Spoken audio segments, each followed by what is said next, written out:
આમોદ નગરમાં વ્યાપેલા ગેરકાયદેસર દબાણોથી ટ્રાફિકની મોટી સમસ્યા ઉદ્ભવી હતી, જે બાબતે તંત્ર દ્વારા અનેક વખત માર્કિંગ કરી દબાણો તોડવા માટે કાર્યવાહી હાથ ધરી હતી, પરંતુ રાજકીય દબાણોને કારણે વશ થઈ તંત્ર દ્વારા કોઈ કાર્યવાહી કરતું ન હતું। ત્યારે આજ રોજ જંબુસરના નાયબ કલેક્ટર અને પ્રાંત અધિકારી ડોક્ટર સુપ્રિયા ગાંગુલીની હાજરીમાં નેશનલ હાઈવે નંબર 64 પર 13.71 મીટર તથા નગરપાલિકાની 4 મીટરની જગ્યા સાથે રેખા દોરી માર્કિંગ કરવામાં આવ્યા હતા, જે કાર્યવાહીમાં આમોદ નગરપાલિકાના મુખ્ય અધિકારી પંકજ નાયક, નેશનલ હાઈવે ઓથોરિટીના અધિકારી જયમીન શાહ, સિટી સર્વે અધિકારી, નગરપાલિકા ઇજનેર હાજર રહ્યા હતા અને આમોદના મુખ્ય 4 રસ્તાથી લઈને તિલક મેદાન સુધી ગેરકાયદેસર દબાણોની માપણી કરવામાં આવી હતી। ગેરકાયદેસર દબાણોના માર્કિંગ વખતે કોઈ અનિચ્છનીય ઘટના ન બને તે માટે આમોદ પોલીસ ઇન્સ્પેક્ટર આર.બી.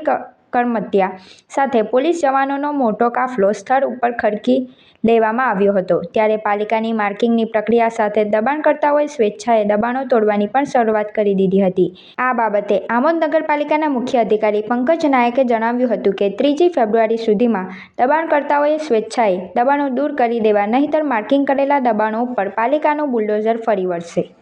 તારીખ 31/1/2026ના રોજ માનનીય પ્રાંત અધિકારી શ્રી તેમજ પોલીસ ઇન્સ્પેક્ટર સાહેબ શ્રી તેમજ ચીફ ઓફિસર શ્રી આમોદ નગરપાલિકા દ્વારા આમોદ નગરના રહેવાસીઓને જાહેર વિનંતી કરવામાં આવે છે કે આમોદ જે મુખ્ય માર્ગો પર જે દબાણો કરેલ છે રોડની